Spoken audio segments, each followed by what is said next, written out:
Hello, we meet again. Oh, it's wonderful to see you again. So nice to see you too, James. I'm excited to have this conversation because it was only 2 years ago we first spoke. Was it just 2 years? Yeah. Feels like a whole Feels like 20. decade has gone, has gone by. How has your job changed, James, as a result of all these exciting developments? You're the SVP of Research, Technology, and Society. So we have this incredible moment, Katie, where on the one hand, the possibilities are exciting, compelling for people, for the economy, for society. At the same time, we have to be even more responsible. How do you balance those two things, James? Because you, I'm sure, are feeling excited and perhaps even a little pressured to evolve this technology. But then there's the other side of you saying, wait a second, we have to make sure this isn't being used in nefarious ways.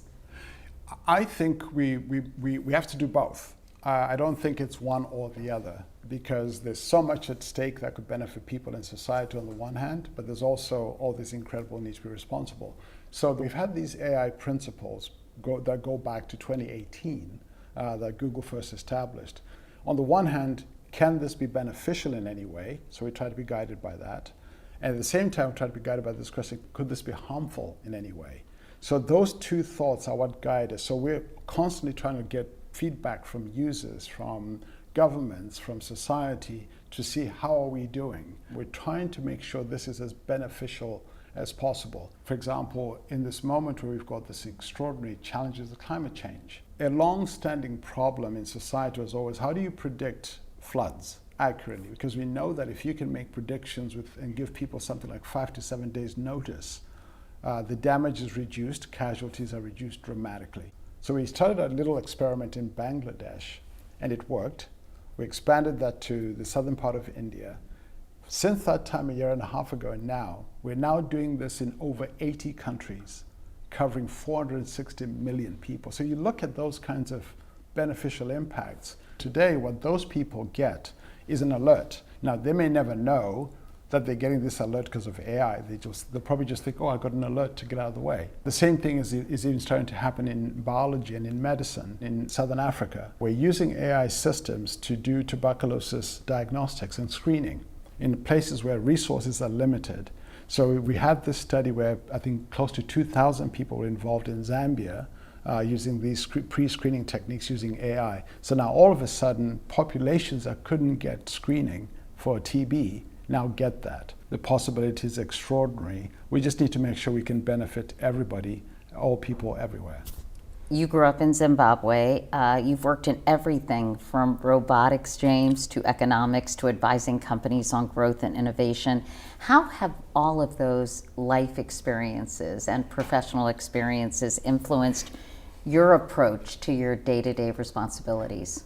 I think for me, the through line through, I think, most things that I've done, they've always had this idea of technology and how it benefits and impacts society in some form or fashion, whether it's the economic implications of these technologies, the scientific implications. And I think what has informed a lot of my approach to that goes back to my childhood. When I grew up in Zimbabwe, it was still Rhodesia, and I was living in a segregated township because Rhodesia had, apartheid-like setup. So for me, the idea that these technologies should benefit everybody is so important to me. So much has changed, James, since 2022 when we first talked about AI. I thought it would be fun to ask you some of the same questions I asked you 2 years ago, and we'll see how the answers match up. How does the average person encounter AI in their daily lives? Here's what you said in 2022. Think about the extraordinary number of times when you're using Google Translate or any translation systems. The ability to be able to translate from one language to another is an instance of AI. In 2022, you really focused on Google Translate.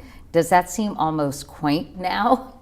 Well, first of all, it's still true. And actually, I should tell you that we're now translating 246 languages. We added another 110 in the last 6 months, languages spoken by 500 million people. In fact, our goal is to get to 1,000 languages soon. The difference, I think, is that in that case, people don't think of Google Translate as AI, even though they use it, lots of people use it.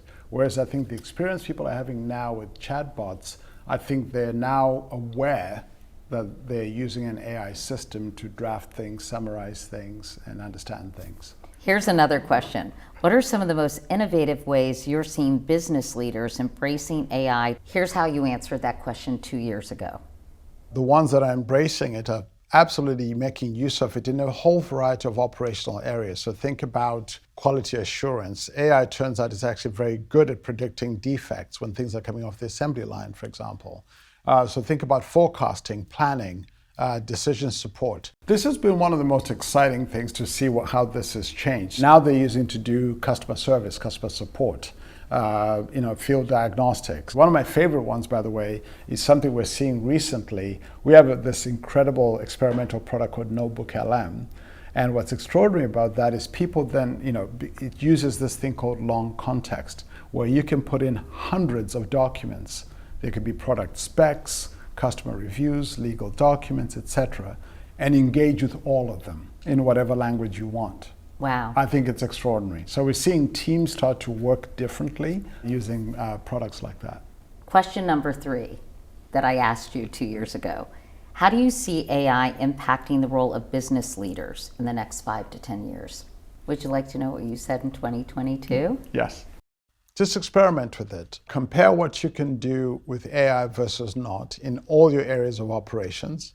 I'd also say, look at the leaders in your sector. They're probably using AI. So far, I think most people still think of these systems as you put something in and you see something out, whether it's text or a draft or something.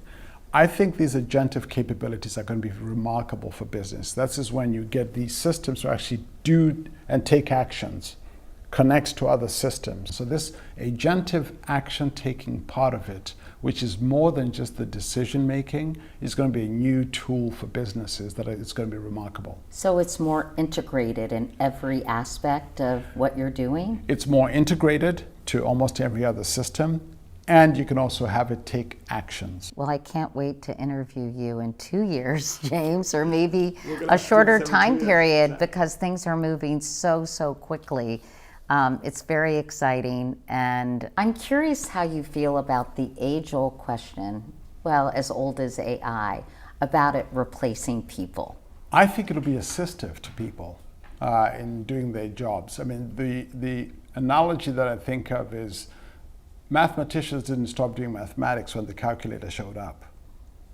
Right? The calculator assisted their work in many respects, but they're able to move to other harder parts of the problem. Even recently, the ILO, the International Labour Organization, actually published this extraordinary study that they've done in 140 countries.